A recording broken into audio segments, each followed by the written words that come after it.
అందరికీ ప్రభు పేరట శుభాభివందనాలు. ఈ ఉదయకాలము దేవుని వాక్యాన్ని మనం ధ్యానించుకుందాం. సామెతల గ్రంథం 12వ అధ్యాయము 15వ వచనం.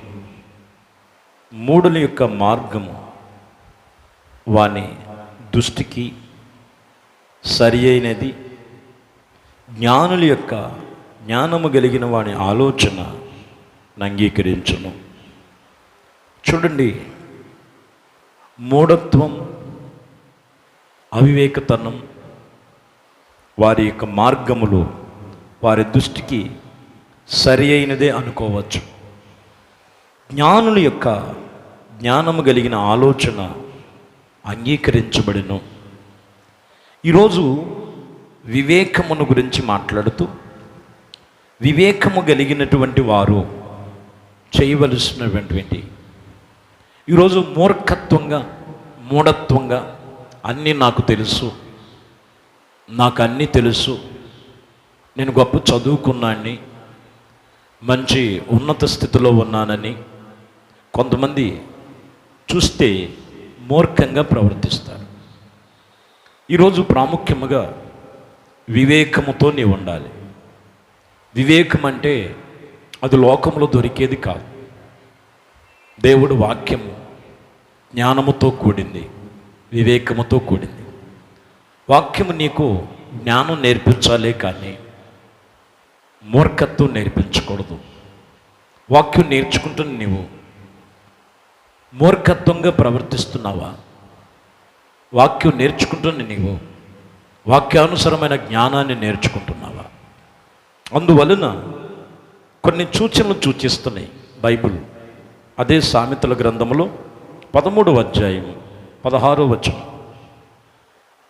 వివేకులందరూ తెలివి కలిగిన పని జరిగించుకుందరు, బుద్ధిహీనుడు మూర్ఖత్వము వెల్లడిపరచును.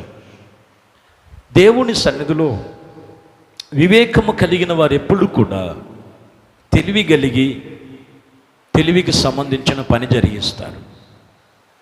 మూర్ఖంగా వెళ్ళేవాడు మూర్ఖమనే వెల్లడిపరుస్తారు. బైబిల్ చెప్తున్న మాట ఇది. పరిశుద్ధ గ్రంథమే మనకి వివేకం తెచ్చు, పరిశుద్ధ గ్రంథమే వివేకము కలుగు చేసు. కొందరు మూర్ఖముగా వెళ్తారు. మంచి చదువుకున్నానని చెప్తున్నాడు, కానీ ఈ చదువుకున్న వ్యక్తికి ఏమండి ఆ చదువు ఎంతవరకు తీసుకొచ్చింది అంటే, చదువుకుంటాం తప్పని నేను అనట్లేదండి. ఈ చదువుకున్నటువంటి జ్ఞాని అని చెప్పుకుంటున్నాడు, తన వ్యసనము తనను మింగివేస్తుందన్న సత్యం తెలుసుకోడు. మత్తుకు బానిస అయిపోయి అనేకమైన విషయాల్లో మూర్ఖంగా ప్రవర్తిస్తూ, భార్య పిల్లలే చెప్పినా, స్నేహితులే చెప్పినా తనకున్న వ్యసనాన్ని విడిచిపెట్టడు. పైగా నేను చదువుకున్నానని చెప్తాడు. ఇతన్ని మూర్ఖుడు అంటారా, జ్ఞాని అంటాడా? జ్ఞానము కలిగిన వాడు, వివేకము కలిగినటువంటి వారు అందరూ తెలివిగా పని జరిగిస్తారు. తన పనంతా కూడా వాక్యమనే జ్ఞానం ఉంటే చక్కగా పని జరిగించుకోవచ్చు. మూర్ఖంగా వెళ్ళారనుకోండి, పాపములోను వ్యసనములోను అంధకారపు చీకటి బంధకాల్లో నిలిచిన వారై ఉంటారు. ఇంకా మనం చూస్తే హోషేయ గ్రంథములో 14వ అధ్యాయం 9వ వచనం. జ్ఞానులు ఈ సంగతులు వివేచించరు, బుద్ధిమంతులు వాటిని గ్రహింతురు. ఏలయనగా యెహోవా మార్గములు చక్కనివి, నీతిమంతులు దానిని అనుసరించి నడుచుకుందురు. కానీ తిరుగుబాటు చేయువారు దారికి అది అడ్డము గనుక వారు తొట్టిల్లెదరు. ఇక్కడ మనం చూస్తే తొట్టిల్లిపోయే అనుభవంలోనికి వెళ్ళిపోతున్నారు. జ్ఞానము కలిగిన వాడు, బుద్ధి కలిగిన వాడు వాటిని గ్రహించి అలాగున ఆ యెహోవా మార్గములో నీతిని అనుసరించు చక్కగా నడుచుకుంటారు. ఈరోజు బుద్ధి కలిగిన వాడు చేసే పని ఏంటంటే దేవుడు వాక్యం ఏం చెప్తుందో వాక్యానుసారంగా నడవటమే. వాక్యానుసారంగా నడవకోకుండా ఇదిగో తిరుగుబాటు చేసేవాడు ఎవరనంటే బుద్ధి లేనివాడు. వాడు అటువంటి విషయములు తొట్టిల్లిపోతాడు. ఎందుకు తొట్టిల్లిపోతున్నారంటే దేవుడు చెప్పిన మాట వినక, దేవుడు చెప్పిన మార్గములో నడవక, దేవుడు చెప్పినట్లుగా వారు నడుచుకోక అనేకమైన విధాలుగా తొట్టిల్లిపోతున్నారని ఇక్కడ మనం గమనించవచ్చు. ఇంకా ఆమోసు గ్రంథములో మనం చదివితే 5వ అధ్యాయం మనము 13వ వచనం చూడొచ్చు. ఇది చెడ్డ కాలము గనుక ఈ కాలమున బుద్ధిమంతుడు ఊరకనే ఉండును. ఇది ఏ కాలం అని చెప్తున్నాడండి దేవుడు? చెడ్డ కాలము. ఏ కాలం అండి ఇది? చెడ్డ కాలము గనుక ఇదిగో ఈ చెడ్డ కాలములో బుద్ధి కలిగిన వాడు, వివేకము కలిగిన వాడు ఊరకనే ఉండాలి. ఊరకనే ఉండునని వాక్యం చెప్తున్నమాట. ప్రతి దాంట్లో తలపెడతాం కాదండి. ఊరకనే అటు ఇటు వ్యర్థమైనటువంటి పనులు చేయటం కాదు. ఇది చాలా జాగ్రత్తగా గమనించాలి. చెడ్డ కాలము. ఈ కాలమున బుద్ధిమంతుడైన వాడు ఊరకనే ఉండాలి.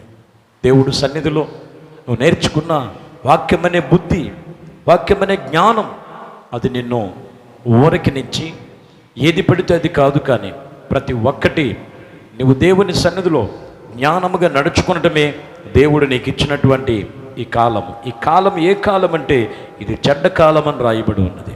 అయితే బుద్ధి కలిగిన వాడు చేసేటువంటి పని ఇక్కడ మనం చూస్తే మత్తయి సువార్తలో ప్రభు అంటాడు, బుద్ధి కలిగిన వాడు చేసే పని 7వ అధ్యాయం 24వ వచనం. కాబట్టి ఈ నా మాట చొప్పున వాటిని వాటి చొప్పున చేయు ప్రతివాడు బండ మీద తన ఇల్లును కట్టుకున్న బుద్ధిమంతుని పోలికగా ఉండును. చూడండి, బుద్ధిమంతుడు ఎవరంటే దేవుడు మాట వినేవాడు. దేవుడు మాట వినేవాడు ఒక ఇల్లుతో పోల్చాడు ఆయన. ఇదిగో బుద్ధిమంతుడు తన ఇల్లును కట్టుకున్న పోలినవాడు. అప్పుడు ఎప్పుడైతే దేవుని మాట చొప్పున తన ఆత్మీయ జీవితాన్ని కట్టుకుంటాడో వివేకము కలిగిన వాడు. వివేకము కలిగినటువంటి వాడు తన దేవుడు చెప్పిన మాటల ప్రకారంగా తన ఇల్లును కట్టుకోగలుగుతాడో ఆ ఇంటి మీద గాలి వచ్చినా, వరద వచ్చినా, ఇదిగో వరద వలె వారి మీదకి ఒక్కసారి శోధనలు కలిగిన అది పడిపోదు. కారణం ఏంటంటే బుద్ధితోనూ వాక్యము చేత, దేవుని మాట చేత తన ఇల్లును కట్టుకున్న బుద్ధిమంతుని పోలికగా. కానీ కొన్ని విషయంలో మనం చూస్తే ఇదిగో దేవుని మాట వినని వాడు బుద్ధిహీనుడు అని రాయబడి ఉంది. 27లో మనం చదివితే వాక్యములు రాయబడిన మాట 26లో మనం చదవచ్చు. మరియు ఈ నా మాటలు విని వాటి చొప్పున చేయి ప్రతి వాడు ఇసుక మీద తన ఇల్లును కట్టుకున్న బుద్ధిహీనులు పోలి ఉన్నాడు. దేవుడు మాట వినకపోతే బుద్ధిహీనుడే. దేవుడు చెప్పినట్లుగా చేయకపోతే బుద్ధిహీనుడే.